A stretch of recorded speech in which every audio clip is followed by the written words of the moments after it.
Étape estivale au calendrier, le circuit de Pau-Arnos reçoit les pilotes du championnat de France Superbike pour la 5e manche. Salut à toutes et à tous et bienvenue dans FSBK 360. Ravi de vous retrouver pour une nouvelle émission dans le Sud-Ouest et j'ai le plaisir de recevoir deux invités. Aujourd'hui, Justine Pedemonte, pilote en Super Sport et membre du team MDS, et enfin Céline Labo, ingénieure au sein de la Vega Motorsport. Bonsoir. Bonsoir. Bonsoir. Justine, je vais commencer avec toi parce que c'est ta deuxième saison dans la catégorie Super Sport. Tu roules sur une Honda. Comment se passe ton adaptation après, on le sait, un début assez compliqué physiquement? Ça se passe plutôt bien. Comme tu l'as dit, ça a été un début assez compliqué physiquement, en tout cas ma saison de 2024 avec mon problème à l'épaule. Et c'est pour ça qu'on a décidé entre 2024 et 2025 de se faire opérer pour repartir sur de nouvelles bases. Donc là, ça se passe vraiment bien. Je suis contente, je me sens super bien avec le team. Je suis bien aidée par Honda et c'est une aide qui est hyper importante pour moi. Je suis très reconnaissante d'être soutenue par eux. Et voilà, ça se passe super bien. On évolue petit à petit, on progresse. Et en plus de cela, avec l'aide de Xavier Siméon à mes côtés et Florian Marino, je peux que m'améliorer. Justement, c'est des pilotes d'expérience. Xavier Siméon, il a été notamment en Grand Prix. Qu'est-ce qui t'apporte concrètement? Il m'apporte énormément de choses. Déjà, il m'apporte niveau pilotage parce que c'est mon coach. Il va me suivre en tout cas sur les circuits pour regarder en bord de piste. On met la caméra sur la moto aussi pour voir vraiment de l'intérieur. Il m'aide aussi à regarder mes datas avec mon ingénieur.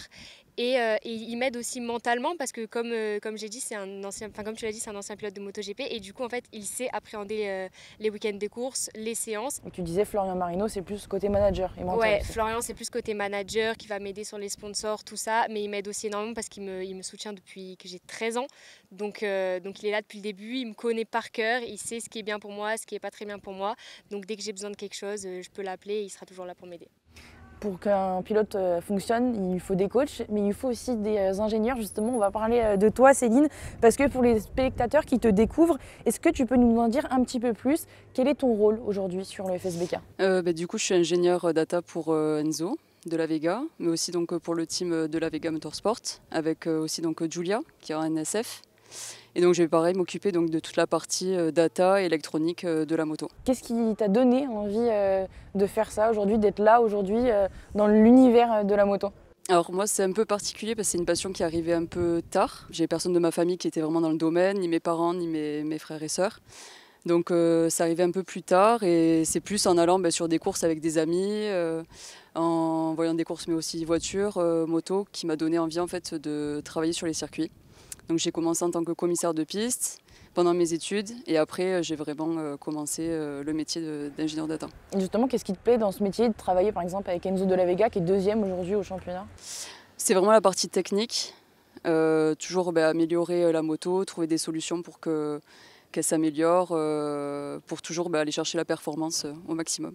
On va parler un petit peu plus en détail de ton métier, mais avant, petit crochet sur la catégorie OGP. Si vous ne connaissez pas Nolan Macari, on vous le présente dans le mag. Connaissez-vous Nolan Macari? Engagé en OGP by Motul, le pilote de 14 ans impressionne déjà pour sa première saison sur le FSBK. Voici 5 faits pour le découvrir. Et le premier est qu'il a mené le championnat NSF 250 plusieurs étapes en tant que rookie. Ça a été un peu inattendu parce que je croyais que ça allait être une année pour apprendre. L'objectif pour moi, si je suis en première place, c'est de gagner. Le numéro 25 a intégré la KF78 Academy il y a plus de 2 ans et profite de l'expérience de coach de renom dont Freddy et Kenny Forêt. J'adore être ici, l'ambiance, l'équipe, les coachs, ils amènent leur expérience. On peut faire confiance dans leurs conseils. Je me sens plus détendu quand je suis une équipe qui est cool comme ça, mais en même temps où j'apprends pas mal de trucs, ou beaucoup de trucs à travers le week-end. Il a fait une wildcard prometteuse en European Talent Cup lors de la manche du Junior GP à Manicourt récemment. Il avait la vitesse, il a fait des erreurs quand il fallait pas en faire. Mais comme il m'a très bien dit à la fin du week-end, je n'ai pas le choix de passer par là. Pour marquer des points, il faut avoir la vitesse, plus avoir l'expérience. Il n'avait pas l'expérience. Je pense qu'il l'a acquise pendant ce week-end-là. Français, Nolan vit au Qatar depuis son enfance. Si on roule le jeudi, il faut que je vole le mercredi du coup. J'ai fait ça l'année dernière aussi. Pour l'instant, on arrive à vivre au Qatar et faire les courses en France, sans problème. Sa plus grosse force, sa détermination. Il fait tout calme, mais quand il est sur la moto, il a faim. Il n'a pas peur d'apprendre, il n'a pas peur d'essayer. Quand il a décidé quelque chose et quand il est confiant, il est vraiment capable de faire de très très belles choses. Encore jeune, Nolan Macari a un vrai potentiel, mais plusieurs étapes restent à franchir. Aujourd'hui, un gamin comme lui qui a 14 ans et qui a 6 mois d'expérience sur une NSF, j'estime que l'objectif clair, c'est d'aller, à 18 ans qu'il soit en Grand Prix, quoi. Enfin, avant le Grand Prix, il y a le TCI, il y a le Junior GP, il y a du monde quand même. On l'a dit au début, donc tu es ingénieur data. Est-ce que tu peux nous expliquer en quoi consiste ton travail sur les week-ends de course? Alors sur les week-ends de course, on va avoir vraiment 2 travails, on va dire, différents. Ça va vraiment être un travail pendant les sessions qui va être très rapide, où là ça va être vraiment de l'analyse, beaucoup de data, un débriefing avec le pilote qui va être très rapide. Et ensuite on va avoir plutôt une partie, on va dire, après séance, où là on va vraiment prendre le temps de regarder les datas en détail, d'ajuster l'électronique et d'élaborer un plan en fait pour les prochaines sessions et pour les courses. On va vraiment créer un plan en fait du week-end, créer un plan sur les sessions, qu'est-ce qu'on veut travailler, est-ce qu'on veut plutôt travailler la partie réglage, la partie électronique, est-ce qu'on veut plutôt faire des sessions de simulation de course. Donc tout ça c'est vraiment un travail qui va se faire en amont. Justine, toi, à quel point travailler avec un ingénieur data, ça contribue à ta progression? C'est hyper important, moi je trouve, de travailler avec un ingénieur data. Donc moi j'en ai un, Jérôme Aldeguer, qui est aussi dans le team 600 mondial avec Honda. Et en fait, comme l'a très bien expliqué Céline, c'est très important parce que en fait, tout ce qu'on fait sur la moto, c'est redistribué avec les datas. Et déjà, on ne peut pas mentir, on voit exactement tout ce qu'on fait à chaque endroit. Et ça permet en fait de pouvoir évoluer. En plus, on peut comparer des tours. Donc on peut voir ce qu'on a fait dans un tour mieux que dans un autre. Ça permet de travailler énormément de choses, que ce soit sur le pilotage, sur les trajectoires du pilote, la façon de freiner, la façon d'accélérer, mais aussi sur la moto et comment améliorer la moto pour qu'elle soit plus performante pour le pilote. Et l'année dernière, donc tu travailles toujours avec Enzo, et l'année dernière vous étiez aussi ensemble en 600, là vous êtes passé en 1000, il y a le pilote qui doit s'adapter à la catégorie, mais toi aussi, est-ce que tu dois t'adapter? Est-ce qu'il y a des choses qui changent? Tout à fait, là on est vraiment sur une électronique qui est très très différente, qui est très très complexe. Justement, il y a beaucoup de choses qu'on peut gérer en 1000. En 600, on avait le frein moteur, la poignée de gaz. Là, il y a beaucoup d'autres choses. Il y a le traction control, il y a l'anti-wheeling. Il y a vraiment, on peut faire énormément de choses, mais on peut faire beaucoup de choses et on peut très vite se perdre aussi. Donc c'est vraiment un apprentissage, que ce soit avec le pilote, mais aussi un apprentissage pour nous. C'est sûr que ça prend plusieurs courses à nous aussi, de devoir s'adapter à l'électronique, l'apprendre et la mettre en place pour le pilote. Mais c'est ce que tu me disais hier, parce qu'on en a parlé un peu, Justine, c'est que toi, sans ingénieur data, tu peux pas vraiment comprendre tout ce qui s'y passe, quoi. C'est très compliqué à lire. Je comprends, moi, en tant que pilote, en fait, ce que je fais sur la piste et la façon dont moi je pilote avec mon pilotage. Mais en fait, quand on regarde les datas, des fois, on a l'impression de faire quelque chose, mais finalement, on ne fait pas du tout de cette manière-là. Et ça permet vraiment de mettre en avant la vérité. Et avec ça, ça permet d'améliorer vraiment la façon de rouler. Moi, je trouve que c'est hyper important.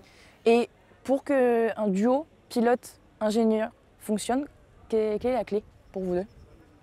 Je dirais de bien s'entendre et de bien se comprendre. La communication, c'est hyper important, je pense, parce que le pilote, il faut qu'il arrive à bien exprimer tout ce qu'il ressent, en tout cas quand lui il est sur la moto, et il faut que l'ingénieur il arrive à bien l'expliquer aussi. Et je pense que la communication, c'est très important. Ouais. C'est vraiment le point clé. Ouais. S'il n'y a pas de communication, sûr que ça ne peut pas se passer. S'il y a une mauvaise communication aussi du pilote, comme tu disais, qui dit les mauvaises informations, nous on peut peut-être aller dans une direction au niveau du réglage ou de l'électronique. En fait, c'est pas du tout pas du tout ça. Donc ça, c'est sûr que la communication, c'est vraiment la clé principale. Justement, des fois, c'est un peu compliqué ou pas de comprendre ce que le pilote veut dire, son langage ou sa façon d'expliquer les choses? On va dire que chaque pilote est vraiment différent et il a toujours le même langage. Donc il faut quand même apprendre à le comprendre. Le décoder. Voilà, le décoder, exactement. Mais dès qu'on l'a décodé, il a toujours à peu près le même langage et la même façon de s'exprimer et de dire son ressenti. Il a été facile à décrypter, non? Oui, ça. Tu fais partie des pilotes faciles à décrypter? Je pense, j'espère. On va demander confirmation à ton ingénieur. Mais avant, nous avons dit, donc tu roules en super sport. C'est justement l'occasion de regarder ce qu'il se passait dans ta catégorie ce week-end, mais également dans la catégorie Yamaha Challenge 700.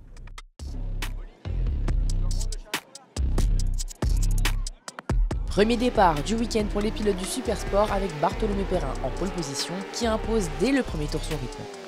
À nouveau dans le top 5, Gaba Kazar du team CMS continue sa progression au guidon de sa Yamaha. Sur le podium provisoirement, Damien Marmillon rétrograde d'une position dans le 5e tour au profit de Négrier et ne peut tenir son rythme par la suite. Le numéro 41 conserve sa position jusqu'au damier. Troisième, Négrier est pourtant confronté à un week-end difficile. Loin des hommes de tête, le 126 peine à mettre au point sa triomphe. Deuxième, à l'arrivée, Diego Ponce est au contact de Bartolomé Perrin toute la course, mais plus faible dans le dernier secteur, le numéro 36 n'a jamais trouvé l'ouverture pour aller chercher la victoire. De son côté, Perrin est plus en difficulté dans le premier secteur, ne lui permettant pas de s'échapper et creuser l'écart. Le pilote du DMT Racing ne fléchit pas et résiste en s'imposant avec 2 dixièmes d'avance. Une fois n'est pas coutume, Perrin conserve à nouveau sa première place à l'extinction des feux et s'échappe. C'est une première cette saison pour Maxence Chachua qui parvient à cocher le top 5. Le 88 sur une bonne lancée après sa victoire aux 24 heures de Barcelone confirme ses progrès en Supersport. Damien Marmillon réduit l'écart avec le 126. Le pilote Yamaha, plus rapide avec de meilleures gommes, réitère son résultat avec une 4e place. La course 2 de Négrier est similaire à celle du matin. Le Manceau sauve les meubles au championnat en montant sur la 3e marche du podium. Déterminé à décrocher la victoire, Ponce modifie les réglages de sa Honda. En vain, le 36 se retrouve en difficulté et assure les points de la 2e place. Perrin parvient lui à trouver les solutions pour corriger ses faiblesses. Il creuse l'écart et s'impose avec près de 7 secondes d'avance. Le 39 repart leader du championnat et décroche la wildcard en Mondial Supersport avec le GMT 94 en septembre prochain.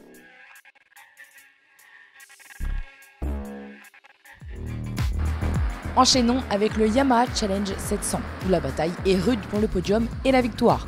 Guerrero, Plindou, Caillet, 3 noms se disputent la 3e marche du podium. Tour à tour, les pilotes Yamaha mènent ce petit groupe et c'est finalement le numéro 6, Benjamin Caillet, qui a le dernier mot pour seulement 9 centièmes. Aux avant-postes, Gabin Cazard perd les avantages de sa pole position au départ au profit de Noah Sourdon, membre du FT Racing. Mais dans le 5e tour, le leader du championnat reprend ses droits, ferme les portes et creuse l'écart. Le 92 empoche une victoire de plus dans la catégorie. Sourdon fait donc 2e.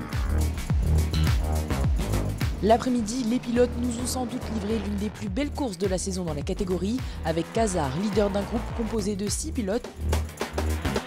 Le podium se tient en 2 dixièmes. Jules Berceau monte sur la 3e marche après une remontée exceptionnelle. Pourtant dernier sur la grille suite à sa disqualification en qualif la veille, le 25 empoche de gros points au championnat. 81 centièmes devant, c'est Benjamin Caillet, leader en début de course. Le numéro 6 n'a cessé de mettre la pression sur l'actuel premier de la catégorie, Gabin Cazard. Le pilote CMS signe une 6e victoire d'affilée au terme d'une manche intense.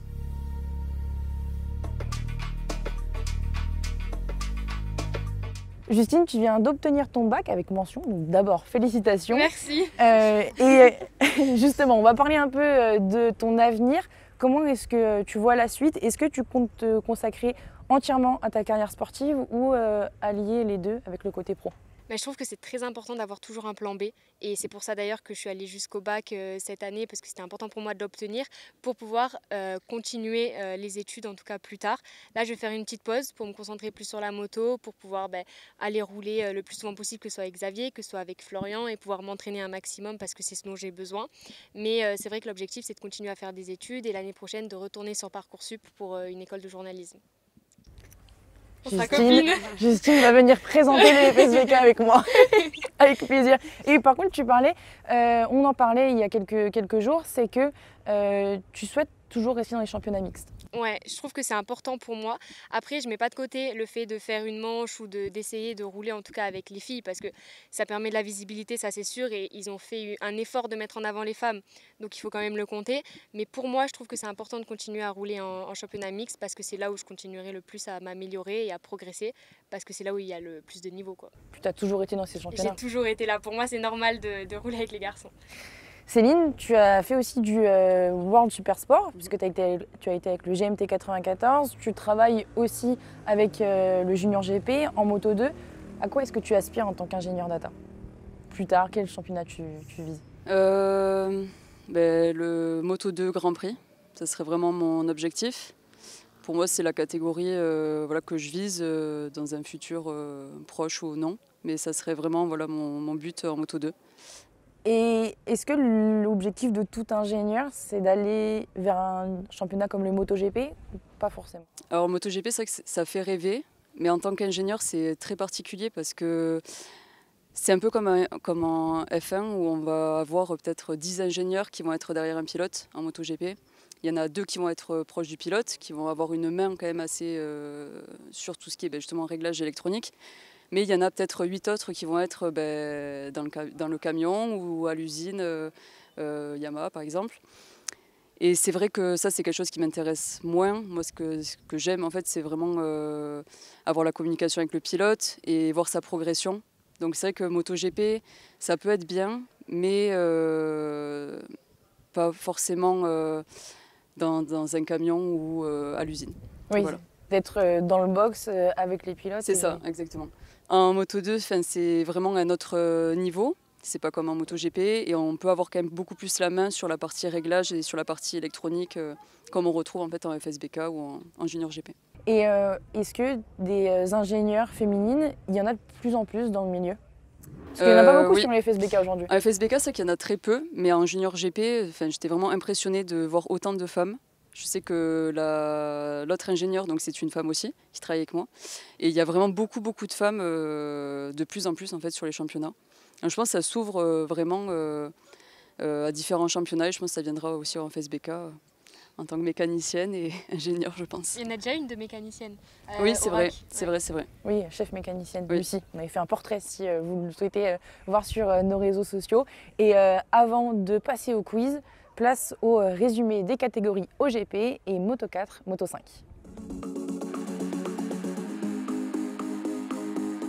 En EGP by Motul, au départ, le numéro 33 maintient sa première place. Rapidement, un trio de tête se détache, composé alors de Bellon, Pio et San Juan. Roue dans roue, ces deux derniers se bagarrent pour la deuxième position tout au long de la course, mais Pio cède à quelques instants du damier et finit troisième à 9 dixièmes de San Juan qui fait 2. Enzo Bellon profite de la bataille derrière lui et s'échappe. Avec plus de 3 secondes d'avance à l'arrivée, il remporte une troisième victoire cette saison. Et Evan Bourdin est premier de la catégorie Primoto 3.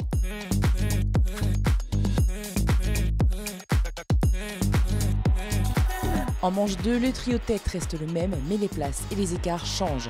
Rémi San Juan passe la ligne d'arrivée à la 3e place, un beau résultat compte tenu des difficultés rencontrées au guidon de sa NSF 250. En deuxième position, nous retrouvons Gabriel Pio, le numéro 10 empoche des points précieux dans la bataille pour le titre.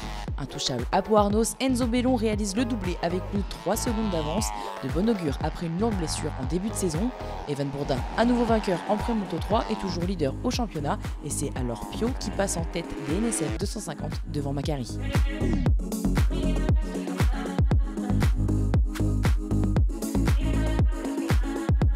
Enfin, terminons ce résumé avec le Moto 4 où deux pilotes du Tech Team Avasis montent sur le podium. Sur la troisième marche, nous retrouvons le 22 Marceau Magrin au guidon de Saerdog. Sur la deuxième, c'est Milan Enjolras avec Sabéon, floqué du numéro 4. Pour la 8e fois cette saison, Léandre Martinez empoche les points de la victoire avec une avance considérable de 26 secondes. Côté Moto 5, c'est serré pour la victoire entre le numéro 133 et le numéro 20.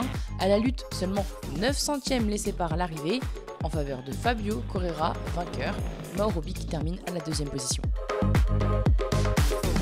Le lendemain, en Moto 4, tous les pilotes réitèrent leurs résultats.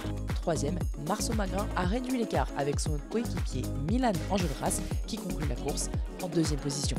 Carton plein pour Léandre Martinez, au-dessus du lot, le numéro 8 remporte la manche et conserve la première place au championnat. Enfin, en Moto 5, la victoire revient à Mauro Bic qui se rapproche du leader au championnat, Julien De Gaulle, absent ce week-end à Pau Arnos. Mesdames, je vous laisse vous munir des tablettes. Vous avez déjà vos noms. Les règles, elles sont simples. Une question, 10 secondes pour répondre, on les enchaîne et on fait les comptes à la fin. Première question. Quel ancien pilote de Grand Prix a gagné la première manche à Pau Arnos? C'était en 1989 au sein du championnat de France Superbike, autrefois appelé Open. Un ancien pilote de Grand Prix. Ancien? Oui. Donc il est passé par la catégorie France. C'est quoi? Il faut essayer. Il faut quand même mettre un nom. Bah écoute, quel pilote MotoGP a réussi à remporter un Grand Prix avec 3 constructeurs différents? Allez, je vous mets une note bonus si vous arrivez à me sortir les 3 constructeurs. Ok. Un Grand Prix avec 3 constructeurs Et c'est un pilote français? Ah d'accord. MotoGP, un pilote MotoGP qui est de l'heure actuelle. De combien d'éléments se compose l'équipement complet du pilote? Que veut dire Vespa en italien?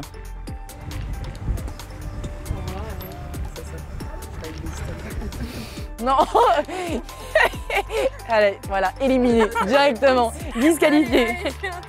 Alors, elle est finlandaise. Elle a marqué plusieurs points en Grand Prix en 125. Elle a fait du karting. Qui est-ce? Faut un peu remonter encore une fois dans l'histoire. Tu sais que je suis une 2007? T'avais la catégorie histoire au bac? Non. Allez, cette question, c'est moi qui juge. Qui est le GOAT? Marquez ou Rossi? J'avais dit, elle répond super vite. Alors, le premier pilote qui a remporté une manche à Pau Arnos en 89, c'était Christian Saron. Ah ouais, ok. effectivement. Je vous laisse encore tourner les tablettes pour que je vois quel pilote MotoGP et non. C'est Vignales qui a remporté avec 3 constructeurs différents. Avec Aprilia, avec Suzuki et Yamaha. Enfin, dans l'ordre Suzuki, Yamaha, Aprilia. Ok. De combien d'éléments se compose, donc là pour l'instant on a 0-0, de combien d'éléments se compose l'équipement d'un pilote? 6. Bah attends. D'abord je mets ma dorsale. Après je mets ma combi. Oh, j'arrive pas à compter. Après je mets mes bottes, ça fait 3. Après je mets ma pectorale. Après je mets mon casque. Après je mets mes gants. Ouais, t'as 2 gants et 2 bottes, non? Mais c'est comme on dit, c'est un train de pneus. C'est un train de Je gants. vous compte le point parce que je n'avais pas fait le même calcul, c'était un petit peu... Alors, que veut dire Vespa en italien? Abeille? Ah, c'était presque. guêpe. Ouais. Oh purée. Tu avais mis... italien. Non. Tu Bah moi j'ai rien mis du tout parce que je sais pas Guêpe. du tout. La Vespa, c'est une Ah, guêpe. ouais. Elle est finlandaise, elle a marqué plusieurs points en Grand Prix 125. Elle est aussi passée par le karting. Ah non. C'est J'ai une pas du tout. pionnière du... J'ai pas. Vous n'avez pas. Non. C'est Taru Rim. Taru Rim, je ne sais pas comment Ok. on prononce le finlandais. Je Non, m'excuse je- auprès non, de je la- connais auprès des Finlandais. Ça fait 1. Ça fait 1-1 pour l'instant. Et je crois qu'on va être sur une égalité parfaite, quoi qu'il en soit, puisque Oui. qui est le GOAT, Marquez ou Rossi, au risque de me faire des ennemis et de nous faire des ennemis. Écoutez, je vais quand même vous l'accorder. Moi, vous avez 2 points chacune. C'est déjà pas mal. C'est déjà très bien. Pour conclure cette émission, place au récap des courses pour les catégories sidecar et également superbike. Ce samedi, les pilotes sidecar disputaient leur première course du week-end. Sur la 3e marche du podium, c'est l'équipage Vinet, composé de Cyril et Gérald, au guidon de leur Yamaha. Bien que leader l'entièreté de la manche, les 33, Paul Leglise et Marjorie Sessuti se classent 2e à l'issue de la course. C'est alors les leaders de la catégorie F2, Ted et Vincent Peugeot, qui s'imposent une nouvelle fois au général. La course est écourtée suite à la chute des 122 en fin d'épreuve. L'équipage 27, composé de Vitoz et de Turch, ont donné du fil à retordre au duo Vinet pour la 3e position. Les 17 ont tout de même le dernier mot. Le père et le fils Peugeot montent sur la 2e marche du podium. Ils sont invaincus ce week-end en F2 et mènent toujours leur catégorie. Après leur déconvenue de la veille, Paul Leglise et Marjorie Sessuti remportent la 2e manche sur le circuit de Pau Arnos. Les 74 sont leaders du championnat sidecar.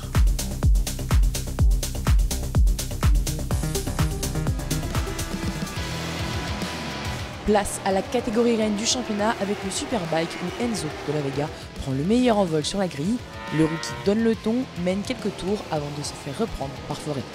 À sa place, face au rythme des autres, Grégory Leblanc signe un top 5 mais améliore tout de même son temps par rapport à l'année passée. Devant en 4e position, c'est Hugo Claire qui ne peut s'accrocher aux hommes de tête au guidon de sa Honda. Alan Tescher a joué la carte de la sécurité mais n'est pas en mesure de maintenir le rythme du numéro 14 et du numéro 1. Un faux point mort lui éteint tout espoir de revenir, il termine 3e. Dépassé dans le 6e tour par le leader du championnat, Enzo de la Vega reste au contact. 2e, le pilote CMS montre une nouvelle fois son potentiel pour aller chercher une victoire. Prévoyant en début d'épreuve, Kenny Forêt analyse puis impose son rythme une fois leader. Le numéro 1 temporise à quelques tours de la fin. En remportant cette première course à Pau, Forêt se rapproche un peu plus d'une 5e étoile en Superbike.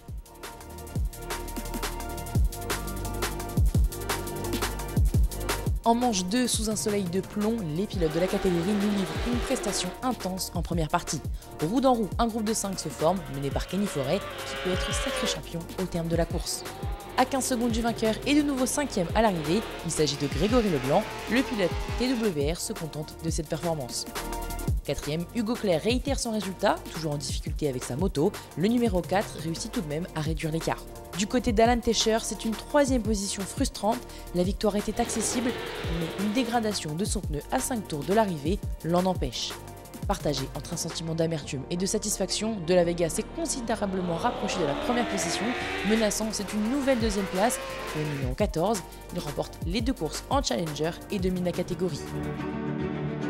Invaincu jusqu'ici, Kenny Forêt remporte une 10e victoire cette saison, un parcours sans faute le couronnant d'un 5e titre en Superbike. À 40 ans, le pilote BMW réalise un exploit, être sacré champion alors qu'il reste encore 4 courses à disputer. Celui qui voulait juste pouvoir dire en fin de carrière qu'il n'était pas trop mauvais est aujourd'hui le meilleur pilote français de sa catégorie.